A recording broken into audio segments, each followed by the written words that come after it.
আসসালামু আলাইকুম বন্ধুরা, আশা করি সবাই ভালো আছেন। আমি লইট্টা মাছের ঝুরি পাক করব। এই জন্য আমি লইট্টা মাছটাকে কেটে ভালো করে ধুয়ে ছোট ছোট টুকরো করে নিয়েছি। লইট্টা মাছের ঝুরি খুব অল্প সময়ে এবং খুব সহজে করা যায়। আমি লইট্টা মাছের ঝুরি করার জন্য এখানে কিছু মশলা নিয়েছি: আদা রসুন বাটা, হলুদের গুঁড়া, মরিচের গুঁড়া, ধনিয়া গুঁড়া, লবণ আর একটু সরষে বাটা নিয়েছি। এই মশলাগুলি সব মাছের মধ্যে দিয়ে ভালো করে মেখে নেব।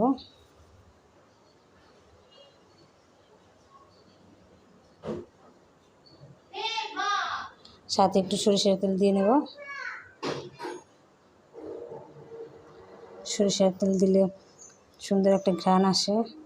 এখন ভালো করে মাছের সাথে মশলাগুলি নেড়ে চেড়ে মেখে নেব।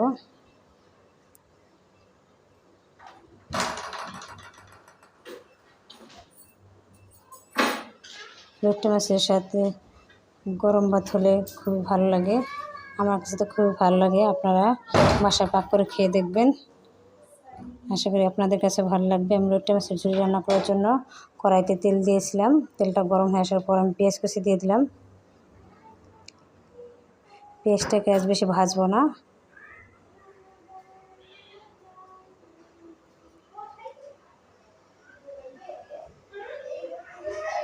পেঁয়াজ ভাজা হয়ে গেছে। এখন মশলা মাখানো লইট্টা মাছ দিয়ে দেব।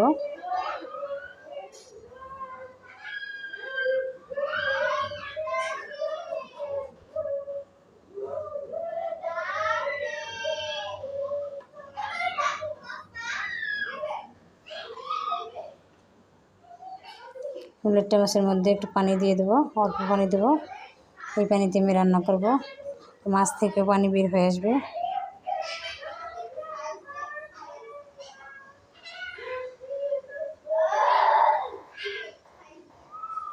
ঢাকনা দিয়ে ঢেকে দেওয়ার পর আরও পানি বের হয়ে আসছে। লইট্টা মাছ সিদ্ধতে বেশি সময় লাগে না, এই জন্য অল্প পানিতে রান্না হয়ে যাবে।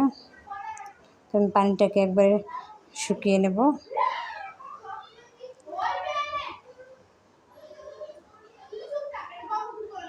পানিটাকে শুকিয়ে আমি নেড়ে চেড়ে ভালো করে ঝোড়ো ঝোড়ো করে নেব। তো আমার লইট্টা মাছ রান্না হয়ে গেছে,